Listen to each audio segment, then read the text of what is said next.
if a question says solve, you're allowed to do things to both sides, combine like terms, and all of that. Now, currently, and we saw this on our last quiz as well, we can't solve this because there's two different trig functions. There's a sine x and there's a cosecant x. So one of our goals is, can we change this to only one trig function? Because if we can change it to only one trig function, then we might be able to solve. So I can change, just like the strategy in our proofs, I can change cosecant to 1 over sine x. And that 2 out in front, we have to think of that as a fraction too. That's really 2 over 1. So at this point, I have 2 sine x equals 3 plus 2 over sine x. And if you think back to grade 11, you have solved equations where there was x's on the bottom of a fraction. And probably you remember that the best strategy when x was on the bottom of a fraction was to get rid of it on the bottom of a fraction. And you can do that by multiplying everything by sine x.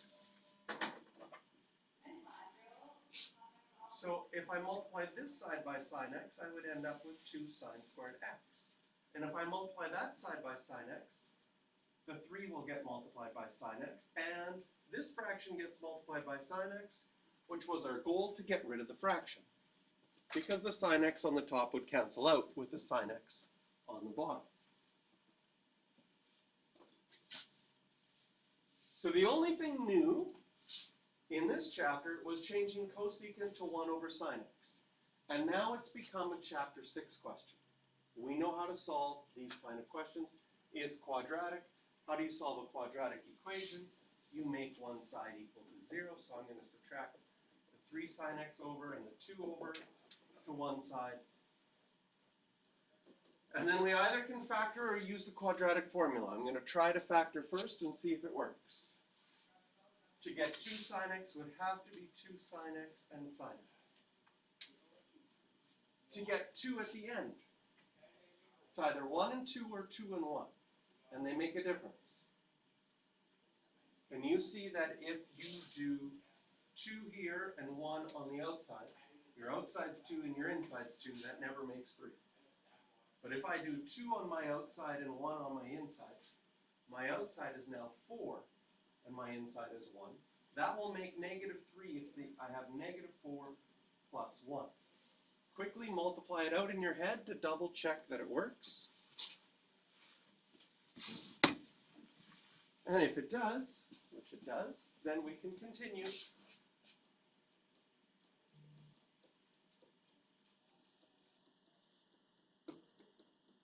And so you would get sine x equals to -1/2, and sine x is equal to 2. This is on your pie plate. You know that sine is equal to -1/2 as part of your pi over 6 family in quadrant 3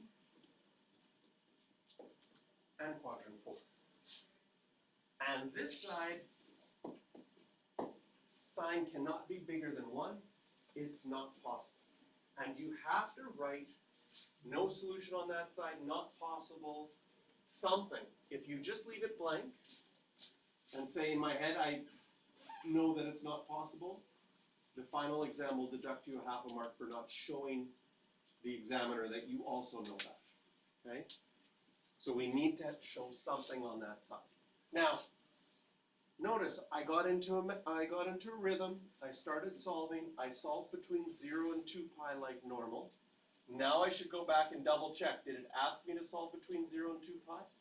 Oh, finally. You know, chapter 6, almost every time we looked at our domain, they switched it on us. This one's nice. It is between 0 and 2 pi. So we've got our solution.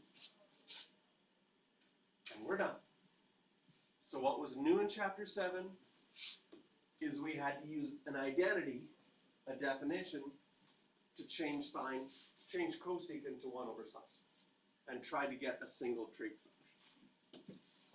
For part B, sine x equals cos x. Okay? There's no way to change cos to sine or sine to cos unless they're squared.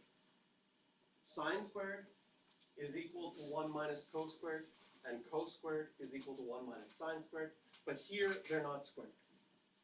So two ways you could do this. One, you could just use your pi plate and ask yourself, is the x coordinate ever equal to the y coordinate? You have coordinates that both the x and the y are exactly the same? Yeah, root 2 over 2 and root 2 over 2. When does that happen? At pi over 4 in quadrant 1. And they're also the same in quadrant 3, where they're both negative root 2 over 2 and root 2 over 2. So method 1 is, you know your pi plate well enough that you can just look at this question and solve it. Okay? Method number 2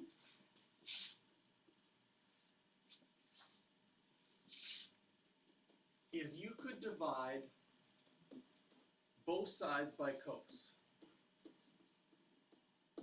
You have to be careful, because when you divide, you might be dividing by 0. So before I can do this, I have to do a quick check.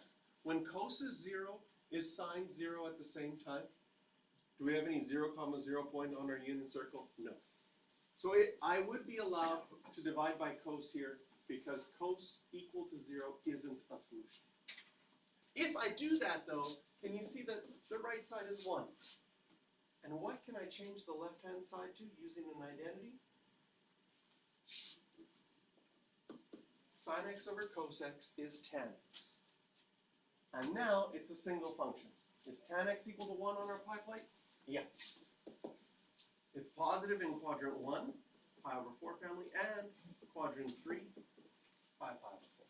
Same answers we got just by observation.